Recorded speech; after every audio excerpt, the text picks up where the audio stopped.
এই যে RAB, BJP এই সমস্ত বলছে যে আন্দোলন, আমার মনে হয় কি যে ওনারা বোধহয় ভয় থেকে বলছেন যে আমরা এত কিছু করলাম, কখন আমাদের পাবলিক আবার পিটুনি দেয়। হ্যাঁ, তো আমি বলি কি যে দেখেন, মানে আমাদের তো একটা রিকনসিলিয়েশনে যেতে হবে, যা করার করছেন তো, আমরা দেখবো এটা পরবর্তীতে। আগ বাড়ায় কোনো কথা বলার দরকার নেই, এগুলো বিতর্ক সৃষ্টি করে। হ্যাঁ, মানে আপনারা আন্দোলনের পক্ষে কাজ করছেন এই সমস্ত বললে তো হবে না রে ভাই, উল্টা পাল্টা ধুনফুন বুঝায় লাভ আছে? থাকেন, আপনারা কাজ করেন, আপনি সরকারের অনুগত থেকে কাজ করেন, এই সরকারের যে আকাঙ্ক্ষা, জনগণের যে আকাঙ্ক্ষা তার পক্ষে থাকেন।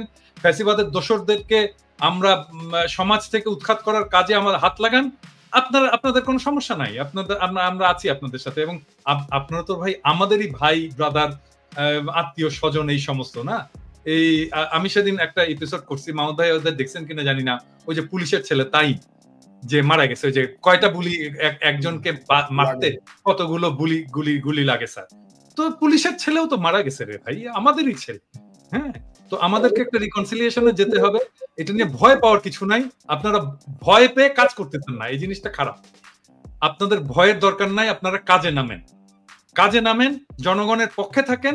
আপনাদের এই পিছনে কি করে আসছেন ওইটা নিয়ে মাপ চেয়ে নিবেন দরকার হলে জাতির কাছে, দেখা যাবে ওইটা কি হবে। কিন্তু আপনারা এখন কাজে নামেন, উল্টাপাল্টা কথা বলার দরকার নাই, এবং এরকম উল্টাপাল্টা উদ্ভট দাবি করার দরকার নাই যে আপনারা আন্দোলনের পক্ষে ছিলেন, আন্দোলনের পক্ষে কাজ করেছেন, ভিতরে কোনো দরকার নেই। হ্যাঁ, কাজ করেন, আমরা দেখব কি করা যায়, আমরা দেখব কিভাবে আপনাদের আগামীর পথ চলার দিনগুলোকে নিরাপদ করা যায়। এবং আমি তো আহ্বান জানাইছি যে পুলিশদেরকে সাহায্য করেন, পুলিশরা নির্ভয়ে ফিরে আসেন, কাজে নামেন। আপনাদের উপরে জনগণের আস্থা ফিরে আসবে তখনই যখন তারা দেখবে যে আপনারা জনগণের পক্ষে থেকে কাজ করছেন এবং এই সরকারকে সহায়তা করছেন, তাকে স্টেবিলাইজ করার ক্ষেত্রে কাজ করছেন। তখনই জনগণ আপনার পাশে এসে দাঁড়াবে, আপনাকে আবার বুকে টেনে নেবে। আপনি আগে আন্দোলনের পক্ষে কাজ করেছিলেন এই সমস্ত বললে মানুষ বিলা হবে, আপনাদের অবিশ্বাস করবে এবং বলবে যে আপনারা আবারও মিথ্যা কথা বলছেন। দরকার নেই তো, আপনার সত্যি কথা বলে কাজে নামেন, দেখেন জনগণ মাফ করে দেবে। বাংলাদেশের মানুষ এমনিতে অল্পতেই মাফ করে দেয়, মানে যতখানি তার জেনারাস হওয়ার দরকার তার চেয়ে অনেক বেশি জেনারাস হয়ে সে মাফ করে দেবে। এটা বলার দরকার নাই, এটাই আমার একটা বার্তা আর কি র্যাব এবং বিজেপিকে। আর আমি র্যাব প্রসঙ্গে বলি, র্যাব তো এমন একটা বাহিনী যেটাকে আমি মনে করি র্যাবকে ডিসব্যান্ড করা উচিত। কারণ এটা ফিলোসফিক্যাল, এটার গঠনগত কিছু সমস্যা আছে যেটা আসলে চলতে দিলে বাংলাদেশের জন্য সমস্যা হবে, আর্মির জন্য সমস্যা হবে এবং অন্যান্য বাহিনীর জন্য সমস্যা হবে। এবং এটা একটা স্যাংশন পাওয়া অর্গানাইজেশন, এটাকে ডিসব্যান্ড করে দেওয়াই ভালো। সবাই সবার বাহিনীতে ফেরত যাবে। সেটা হচ্ছে যে হেফাজতে ইসলাম থেকে আমার কাছে কিছু বার্তা এসছে যে এনএসআই এর যে সমস্ত অফিসার ওনাদের সাথে আগে যোগাযোগ রাখতেন হাসিনার আমলে, তারা হেফাজতের সেই নেতাদেরকে উস্কানি দিচ্ছে এবং বলছে আপনারা পথে নামেন, এই দাবি নিয়ে নামেন, আমরা আপনাদের সাথে আছি, এখনই তো সময়, এখনই এই কাজটা করতে হবে। হ্যাঁ, তো এই কথা বলে তাদেরকে উস্কানো হচ্ছে। এবং আমাকে উনি বললেন, খুব করে বললেন যে দেখেন আমাদের আলেমরা, অধিকাংশ আলেমরাই শান্তিপ্রিয় এবং এই সমস্ত এর মধ্যে যেতে চায় না, আপনারা যদি একটু বলেন। তো মাহমুদ ভাই, এটা আপনাকেও একটু জানায় রাখলাম, সো দ্যাট আপনারও এটা কনসার্নে থাকলো। এবং আমার পাওয়া তথ্য অনুসারে এনএসআই এর ফিল্ড লেভেলের অফিসার গুলো এই কাজগুলোর সাথে যুক্ত আছে অনেক। মানে মাহমুদ ভাই দেশে ফিরেছেন এবং মাহমুদ ভাই আমাদের কি বলবো, আমাদের মাথার মণি এবং আমাদের এই আন্দোলন সংগ্রামের আমাদের প্রেরণার বাতিঘর। তিনি যে ফিরেছেন বাংলাদেশে, এটাই আমাদের আর একটা বড় বিজয়। আমি মনে করি যে এটা আমাদের দ্বিতীয় আর একটা বিজয়, যে মাহমুদ ভাই ফিরেছেন এবং উনাকে আমরা জেল থেকে বাইরে বের করে আনতে পেরেছি এবং উনি আবার নিজের কাজে ফিরে আসতে পেরেছেন।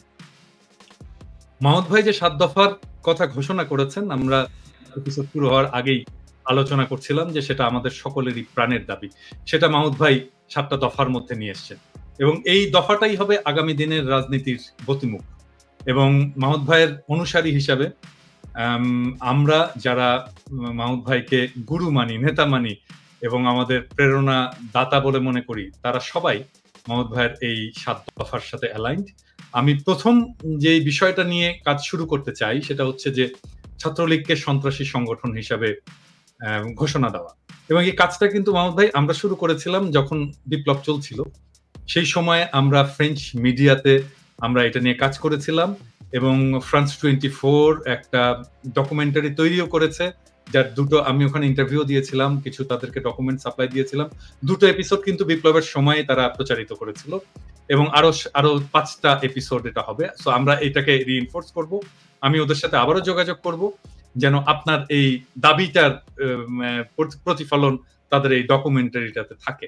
এবং আমরা কিন্তু গ্লোবালি একটা একটা একটা একটা একটা হিউম্যান ক্রাই সৃষ্টি করতে পেরেছিলাম ছাত্রলীগের এই সন্ত্রাস নিয়ে এই বিপ্লবের সময়, এবং গ্লোবাল মিডিয়া কিন্তু এটার সাথে অ্যালাইন। আজকে মাহমুদ ভাই যে দাবিটা তুললেন সেই দাবিটা বাংলাদেশের মিডিয়াতে নিয়ে এটাকে একটা বাংলাদেশের ফেনোমেনন হিসেবে আমাদের তৈরি করতে হবে। এবং আমি ঠিক জানি না মাহমুদ ভাই আমার দেশ নিয়ে কি পরিকল্পনা। আমার দেশটা যদি এখন প্রচারিত হতো বাংলাদেশ থেকে, আমাদের শক্তি আরো বহুগুণে বৃদ্ধি পেত। আমরা যেটা মাহমুদ ভাই ফিল করছি সেটা হচ্ছে যে আমরা বাইরে থেকে যাই করি না কেন, লোকাল মিডিয়া, যেটা আপনি আজকেও বলেছেন আপনার প্রেস ক্লাবের ভাষণে, লোকাল মিডিয়ায় আমাদের বয়ানগুলো, আমাদের ন্যারেটিভ গুলো প্রচারিত হচ্ছে না, এবং আমরা যেটা চাচ্ছি সেটা ন্যারেটিভ প্রচারিত হচ্ছে। তো সেই জন্যই আমাদের দরকার যে যত দ্রুত সম্ভব মাহমুদ ভাইয়ের আমার দেশ এটা প্রকাশিত হোক, এবং আমার দেশ প্রকাশিত হওয়ার সাথে সাথেই আমাদের বাইরে থেকে আমরা যে ন্যারেটিভ গুলো এতদিন ধরে বয়ান তৈরির চেষ্টা করতাম সেটা অনগ্রাউন্ড একটা মাটিতে প্রথিত হতে পারে। না ওইটা, এবং কিন্তু আপনি যেটি বলছিলেন অত্যন্ত গুরুত্বপূর্ণ, যে আপনি যদি দেখেন যে মিডিয়ার ভেতরে এখন পর্যন্ত ফ্যাসিবাদের যে এজেন্টরা সক্রিয়, মাহমুদুর রহমান দেশে গেলেন, জেলে গেলেন, তাকে নিয়ে ধরেন যে আলোচনাটা হওয়া দরকার ছিল আমাদের পত্রিকাগুলোয়, আমাদের টেলিভিশনের টক শো গুলোয়, সেই জায়গা থেকে কিন্তু তারা খুব সচেতন ভাবে বিরত ছিলেন।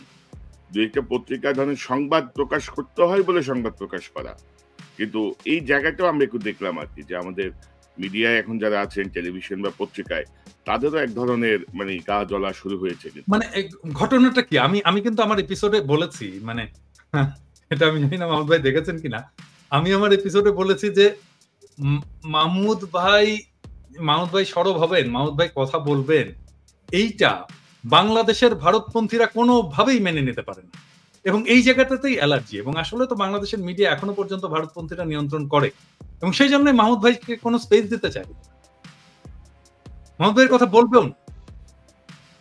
এবং মাহমুদ ভাইয়ের সাথে তো জেল থেকে বেরোনোর পরে মাহমুদের সাথে আলাপ হচ্ছিল যে মাহমুদ ভাইকে যে জেলে পাঠানো হলো, আমাদেরকে আইন দেখানো হলো, আইন তো তারাই জানে না। মুশকিলটা হচ্ছে তারাই আইন জানে না, যে আইনেই মাহমুদ ভাইকে জেলে পাঠানো যায় না, আইনতই পাঠানো যায় মাহমুদ ভাইকে জেলে, কিন্তু তারপরে মাহমুদ ভাইকে জেলে যেতে হলো কেন? কারণ এটা আমি তো মনে করি যেতে, কারণ তারা এটা দেখাতে চেয়েছিল যে ভারতপন্থীরা এখনো কিন্তু শক্তিশালী, চাইলে এখনো আমরা মাহমুদুর রহমানকে জেলে পাঠাতে পারি। আমরা ভাগ্যবান যে আমাদের সাথে বাংলাদেশের জনগণ ছিল, এবং আমরা যে আওয়াজটা তুলেছিলাম সেই আওয়াজটাতে কাজ হয়েছে, একটু দেরি হয়েছে। আমার ধারণা ছিল পরের দিনই মাহমুদ ভাইকে ছেড়ে দেবে, সেটা হয়নি, 4 দিন দেরি হয়েছে, এবং এই 4 দিনটা হচ্ছে আমাদের গ্লানি, এই 4 দিনটাই হচ্ছে আমাদের কম শক্তির নিদর্শন, যে আমরা এখনো ততখানি শক্তিশালী হতে পারিনি যে মাহমুদ ভাইকে আমরা পরের দিনই বের করে নিয়ে আসতে পারি। একটা জিনিস দেখেন, যে এই যে ইন্ডিয়া এতদিন ধরে হাসিনাকে সমর্থন দিয়ে রাখলো, টিকায় রাখলো, এবং হাসিনাকে এখন আশ্রয় দিয়ে রাখলো, ইন্ডিয়া কোনো চাপ অনুভব করছে? কোন কেউ কিছু প্রশ্ন করেছে, জিজ্ঞেস করেছে? ইন্ডিয়া উল্টা তার ন্যারেটিভ তৈরি করতেছে, আর ইন্ডিয়ার টক শো গুলোতে বাংলাদেশ নিয়ে সমস্ত আলোচনা, বাংলাদেশকে নিয়ে সমস্ত ডেমোনাইজ করার সমস্ত খবরাখবর, এটা ইন্ডিয়ান চ্যানেলগুলো চলেই যাচ্ছে, আমরা কিচ্ছু বলতে পারছি না, আমরা চুপ করে আছি, অ্যাজ ইফ ওরাই ভিকটিম, আমরাই ওদের সাথে সমস্যা করছি। উল্টা আমরা যে ভিকটিম, আমরা যে ভারতের কারণে এতদিন 15 বছর ধরে আমরা অধিকারহীন থাকলাম, 15 বছর ধরে আমরা গণতন্ত্রহীন থাকলাম, এমনকি চিফ প্রসিকিউটর বলছে না যে বিদেশি লোক এসে এখানে প্রমাণ পাওয়া গেছে যারা গুলি চালাইছে, তো এই ইন্ডিয়ান লোক তো ছিল এখানে, যাদের কথা আমরা শুনছি, আমরা অনেকে বিশ্বাস করতে চাইনি, আমি নিজেও বিশ্বাস করতে চাইনি, কিন্তু এখন তো বিশ্বাস না করে কোনো উপায় নেই। চিফ প্রসিকিউটর বলছে যে ইন্ডিয়ান লোক ছিল এখানে, ইন্ডিয়ান বলেনি, বলছে বিদেশি লোক থাকার প্রমাণ পাওয়া গেছে যারা গুলি করছে। এত কিছু করলো সমস্ত ইন্ডিয়ান ইয়ের মন্ত্রীরা, হাসিনার মন্ত্রীরা সব, যে ইন্ডিয়ায় সব আশ্রয় নিচ্ছে, ইন্ডিয়ার কোনো চাপ নাই, হ্যাঁ বিন্দাস আছে, ওরা একদম মজায় ওরা বাংলাদেশ বিরোধী প্রচারণা চালিয়ে যাচ্ছে, আমরা কিছু বলতে। ইন্ডিয়া কেন চাপ অনুভব করে না? কেন প্রফেসর ইউনূসের সরকার কিচ্ছু বলে না ইন্ডিয়াকে? এটার জন্য আশকারত পাইছি। 2 নাম্বার হচ্ছে যে দেখেন যে হুমকি টুমকি, এটা নিয়ে আমি তো বলছি যে দেখেন, I have lived my life. আমি আপনাদের চেয়ে অনেক সিনিয়র। আমার প্রথম আশঙ্কা হচ্ছে যে আপনাদের দুইজনকে নিয়ে, কনক এবং ইলিয়াস, এবং আমি দেশবাসীকে বলি যে কনক এবং ইলিয়াসের জন্য দোয়া করবেন যেন ওরা নিরাপদে থাকে। আর সত্যিকার অর্থে যদি এদের দুইজনের, এবং আমি মাহমুদ ভাইকে নিয়ে সবসময় আশঙ্কায় থাকি, মাহমুদ ভাই দেশে গেছেন, আমি চাই ওনার নিরাপত্তাটা যেন নিশ্চিত করা হয়, এবং মাহমুদ ভাইকে যারা পছন্দ করেন তারা নিজে থেকে মাহমুদ ভাইয়ের কিভাবে নিরাপত্তা নিশ্চিত করতে হবে, মাহমুদ ভাই যেখানে যাবেন সেখানে সাথে থাকা, এই সব কিছু নিশ্চিত করার কাজটা আমাদেরকেই করতে হবে। এবং এই বাংলাদেশে ভারতীয় হেজিমনির বিরুদ্ধে যেই ভয়েস, তার যদি কোনো একজন সৈনিকের গায়ে কোনো আঘাত লাগে, আমরা এটা ধরে নেব এটা ভারত করেছে, এবং এর বদলা কিভাবে নিতে হয় এটা আমরা নেব। এটা আমরা বলে দিতে চাই, একদম স্পষ্ট ভাষায় বলে দিতে চাই। 3 নাম্বার হচ্ছে যে